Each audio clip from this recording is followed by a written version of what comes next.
So the first thing that we talk about in class is when you find a victim and how you find that victim. Typically when we find victims inside a structure where the structure is burning, good chances are that they're going to be burned.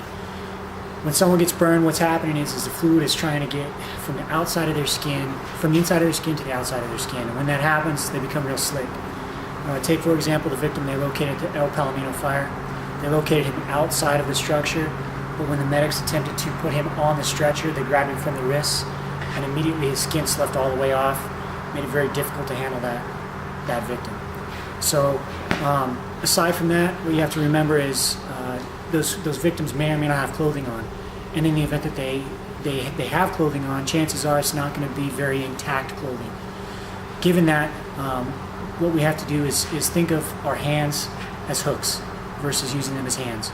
We're going to avoid grabbing our patient, and instead we're going to use our bodies as leverage to manipulate that patient. All right. So when we find our victim inside the structure, we can find him in just a few different ways. The first of which is going to be supine. Okay, the next way we can locate our victim is in a prone position. You may find the victim on their side. Finally, you may locate the victim in a seated position.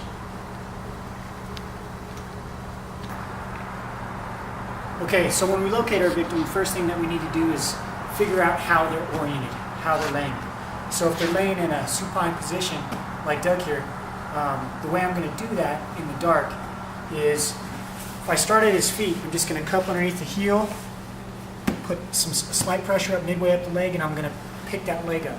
Now, if that leg doesn't bend, that means he's going to be in a prone or supine position. In the event that I find him in a supine position, I'm going to continue up his body and make sure that his body is in a position that I can set him up in. Okay, so I'm going to need both arms down to his side. I'm going to locate his head. The next thing I'm going to do is I'm going to take this hook and I'm going to go left side to left side, or I'm going to go right side to right side. So left side to left side, I'm going to take my hook and I'm going to bury this hook in his armpit. I'm going to go elbow deep. I'm going to take that hook, I'm going to pin that arm to my chest. So it's hook. I'm going to take a bite with my knees, so I'm going to drive into Doug perpendicular with my knees. Next, I'm going to post by his head. Finally, I'm going to close my hips. I'm going to pivot, just like this. I'm going to pivot. At this point, if I need to, I can get on the radio, I can rest. Notice that I don't have to hold Doug up in this position. I'm just going to lean into him slightly. One more time. I'm going to take my hook, left side to left side or right side to right side. Hook, bite, post, pivot. All right. In the event that Doug is in prone position, the way I'm going to do that again is by lifting up this leg. Now, notice that this time it bends. That's going to give me an indication that he's face down. Okay, I'm going to work my way up the rest of the body. I want to make sure that this arm gets as close to this ear as possible, to this side of the head as possible. Next, I'm going to check his neck. I want to make sure I don't roll him against his face. All right? After that, I'm going to go left side to left side or right side to right side. So I'm going to take my hook and I'm going to bury it. I'm going to pin that arm to my chest, except this time I'm going to rock. Okay? So it's hook, rock. I'm going to rock violently. The goal here is to try and open these hips. Okay? Next, I'm going to post right by his head. I'm going to take this hook up underneath his head. Lastly, I'm going to pivot, just like I did before. So one more time. Doug's going to lay down. I'm going to find out how Doug is oriented by lifting his foot. Go up the rest of his body. Position. Make sure his head is in good position. Hook, rock, post, pivot.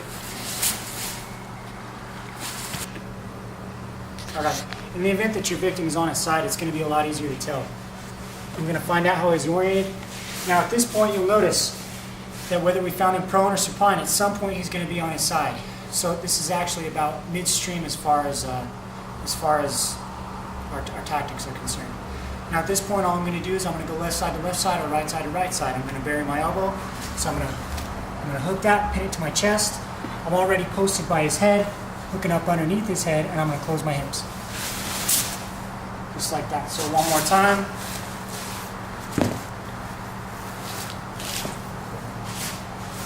I've already figured out how he's oriented. So now I'm going to go left side to left side or right side to right side. Post, hook up underneath his head. Notice that when I hook up underneath his head, I'm going to be palm down. Palm down, that's gonna discourage me from grabbing onto his gear. Next, I'm just going to close my hips, just like that. Okay, now if you locate your victim in a seated position, it's just a matter of getting behind your victim. You'll notice that whether we found him prone, supine, or on his side, we had to get him into a seated position. He's already here, so we don't really have to do anything except get behind him. And we'll go on to that in the next step. Okay, so we've got our victim to this seated position. Now at this point, what I'm going to do is, generally speaking, once I get him up here, his arms are going to be kind of flopped out to the sides. I'm going to make this a lot easier on myself by I'm going to take his elbow, I'm going to put his hands in his lap. Just like that. Next, I'm going to reach underneath his armpit, I'm going to grab this wrist. I'm going to grab it tight. Then I'm going to reach through his other armpit, right through this window, and I'm going to grab on to his forearm. Now you'll notice that when I do this, generally speaking, I'm going to do so with what's called a monkey grip, so no thumbs. Okay. Now, what happens here when I'm dragging him this way is this is going to act like an arm bar right across his chest. It's going to distribute that force, and it's going to efficiently transfer the force through his body to where I want him to go. Now, when I'm dragging him, I need to be able to orient myself within the structure. Now, ideally, my partner is going to be leading us out. But in the event that he's not able to lead us out, I'm going to be able to stay oriented to the structure using my foot. The way I'm going to do that is one of two. First, what I'm going to do is I'm going to reach back and sweep with this foot. I'm going to reach back, I'm going to find the wall, and I'm going to sweep. And I'm going to repost that foot. I'm doing two things by doing that. Number one is I'm locating the wall. Number two is I'm finding things in the way, such as chairs, tables. I'm finding stairs, doors, and so forth. The last thing I want to do is back myself up underneath a bar or a table with an air pack and a helmet on and find that I'm stuck this way, now needing to go that way. It's very difficult. So I've located the wall and I've swept. And I can either do that with this foot or I can do it with my back foot. The way I'm going to do it with my back foot is just by simply reaching back and sweeping and locating that wall. Again, I'm going to reach back and sweep, locate that wall, right back to here. Now from this point you can see that I've created a little bit of space in between myself and the victim. Now what that space is going to serve is as a place to put him when I drag him. So at this point I'm going to use this drive leg and I'm going to move him where I want him. I'm going to sweep again, move him where I want him.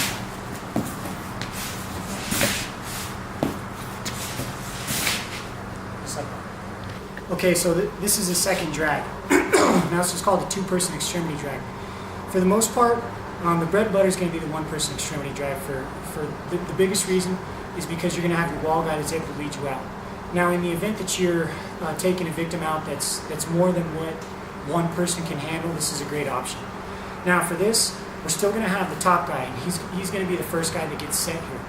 If I get set before he gets set, he's going to be unable to move him into position.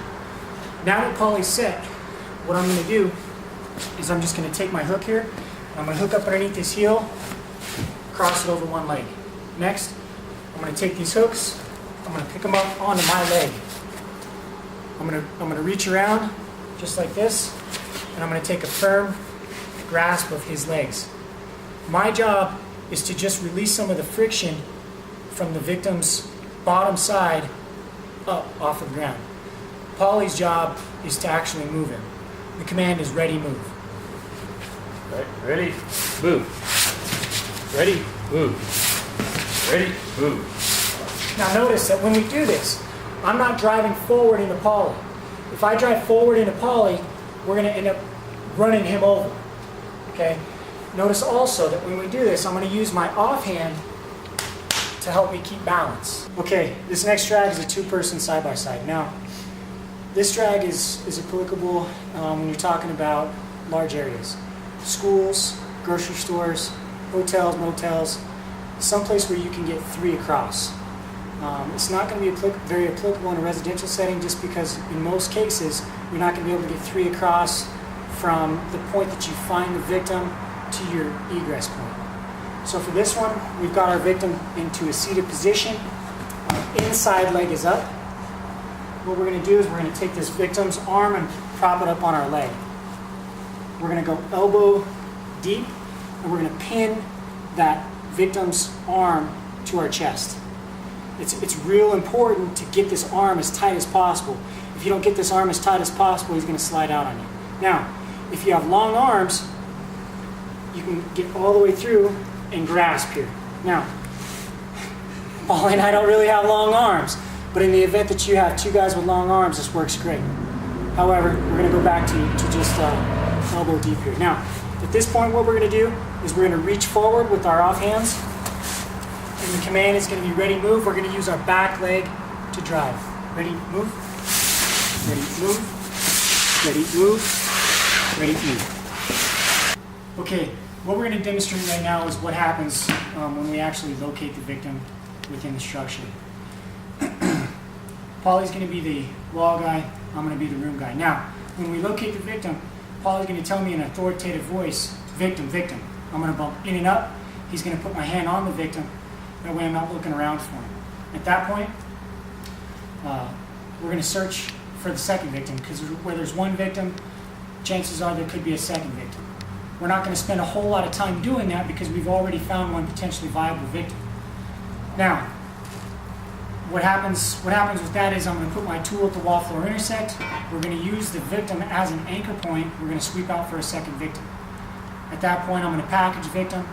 My wall guy is going to get on the radio if the opportunity presents itself, and let the command know that we're bringing a victim out a particular egress.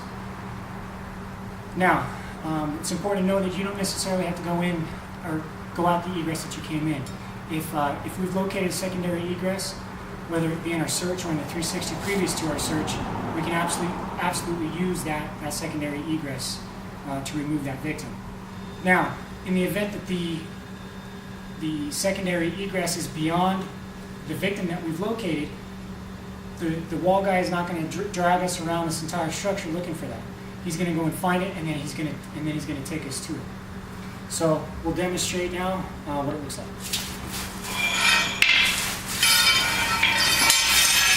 Victim, victim. Bumping it up, he puts my hand on the victim. At this point, my tool goes to the wall floor intersect. Now, from here, it doesn't make any sense to sweep out where we've already come from. So we're going to use our victim as an anchor. I'm going to go across, and I'm going to sweep out in a real quick manner. Search for that second victim. At this point, Paul's going to get on the radio. Man, we got a victim. Primary search, we're going to be exiting the alpha side. Through 2. I'm going to get our victim ready to go, just like we showed earlier.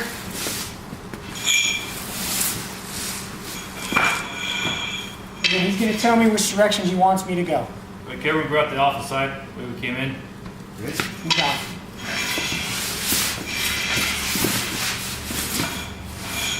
Now, in the event that we need to change direction, he's just going to tell me to change the direction. Swing out Alpha, swing out Bravo, swing out Charlie, whichever direction that he wants me to go. Okay, so this is our odd finds or confined spaces find. Now, what happens a lot is you may get a victim that's in between a wall and a bed, or in between a dresser and a bed, tucked back in between a toilet and a bathtub. Now, it makes it very difficult to get behind the victim and get him packaged and ready to go the way that we've been showing. That's all right. What we're going to do is we're going to be able to move the victim in a reverse direction. The way we're going to do that is we're going to use our hooks. We're just going to hook this opposite ankle and put it over the near ankle. Next, we're going to hook both and put them over this leg that's up. We're going to reach over just like we did on the 2-person extremity. And we're going to carry this just like a loaf of bread. If any of you guys have played football before, carry that football like a loaf of bread, you get yelled at. In this case, it's going to be good. We're going to secure these ankles in behind our lat, and we're going to pin those ankles in between our ribs, our leg, and our arm here. Now you'll notice if I do this right, I don't actually even have to grab here if I pin these ankles right. Now, at this point, I'm just going to take small bites, and I'm going to move them in this direction. So I'm going to take small bites and move them this way. Now you notice I didn't have to use this arm. However, if I use this arm, it just makes it that much more secure, and I can actually move this victim a great deal of distance. Now, you're going to be tempted to move this victim the entire distance this way because it is somewhat easy. However, it's not as easy as if you do it the way we showed you initially. Okay, so if two of us are removing this victim, or in the event that my room guy needs help orienting this victim so that we can remove him, what I'm going to do is I'm going to cross these feet again, just like we did before. Now, from this point, I really don't even have to pick his feet up very much.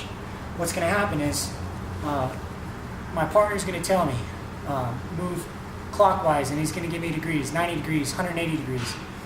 What that does is, when it's dark, I don't know which way is left or right for him. I don't know which way he's facing. So when we use clockwise, counterclockwise, that's always going to be the same.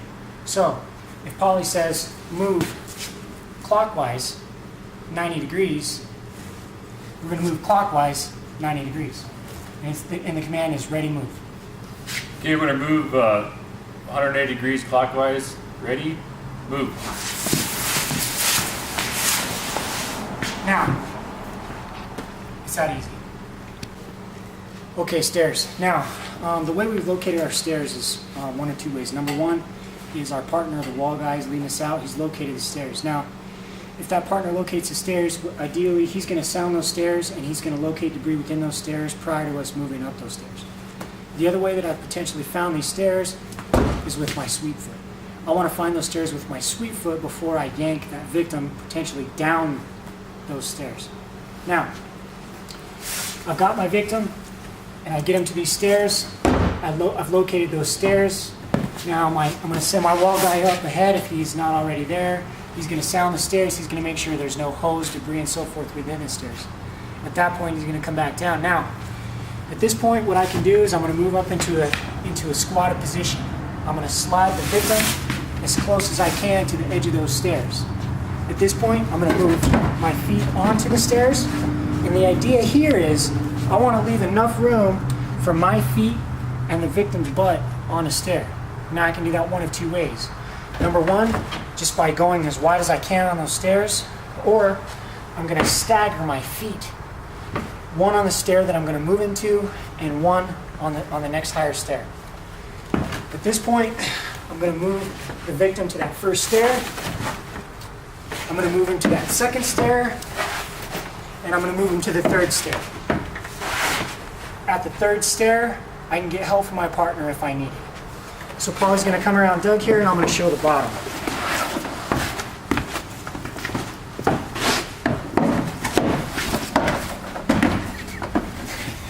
Sorry, Dave.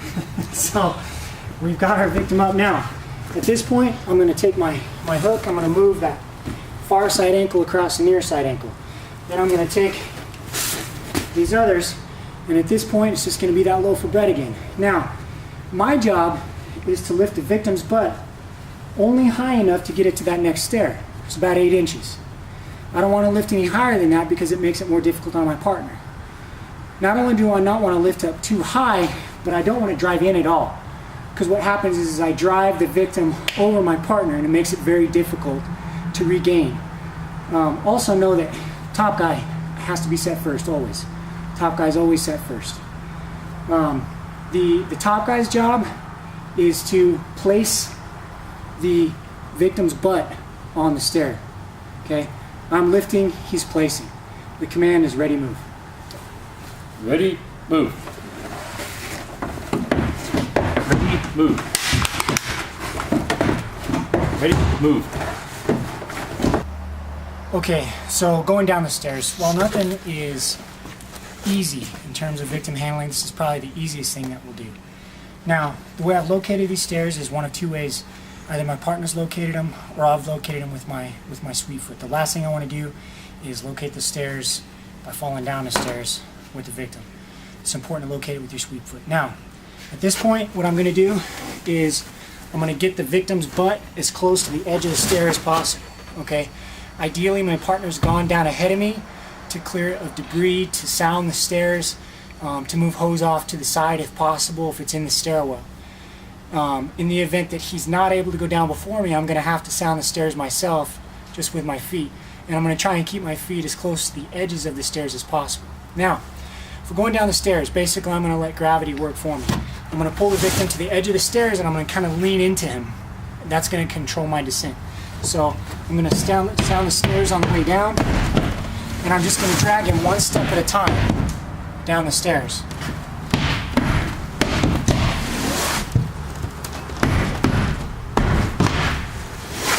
This is easy enough that you're going to be tempted to take as many steps as you can and as quickly as you can.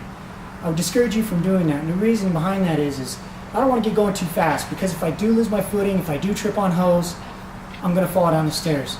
So I would really encourage you to just take one step at a time. So you're going to step on each step, one step at a time with the victim's bottom. This is what it's going to look like from the downhill side.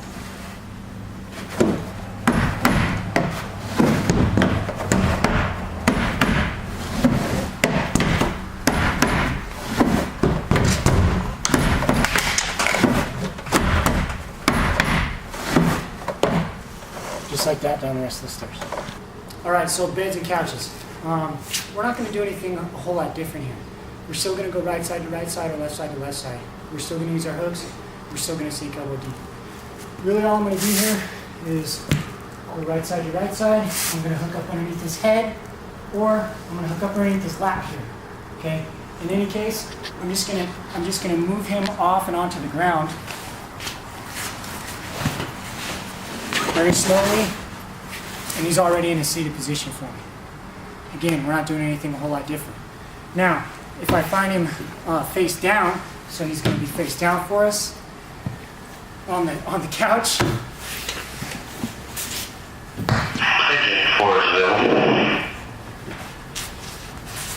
Okay, we're going to do just like we did earlier. I'm going to find out which way he's oriented. Okay, so now I know he's oriented face down. I'm going to move his arm up into position, make sure his head is in position. At this point, again, I'm going to go right side to right side or left side to left side. In this case, it's going to be right side to right side. I'm just going to rock, and this is real easy for me because he's just going to rock right onto his bottom. So, right onto the ground, and we're ready to go. Okay, so one thing I wanted to emphasize here, two things actually. There's really nothing easy at all about victim handling and about removing this victim. That's the first thing. Just really emphasize that. Next is when we are handling the victim, do it aggressively. If you go in there and kind of gingerly and you're trying to be nice, you're not going to be as effective. The idea is that this person, if they're viable, needs to get from point A to point B as quickly as possible. So we need to efficiently move that person into a position where we can efficiently move them out of there. And the easiest way to do that is to do so aggressively. We want to take care of them. We don't want to cause them any further harm, but we want to get them out of there as quickly and as efficiently as possible.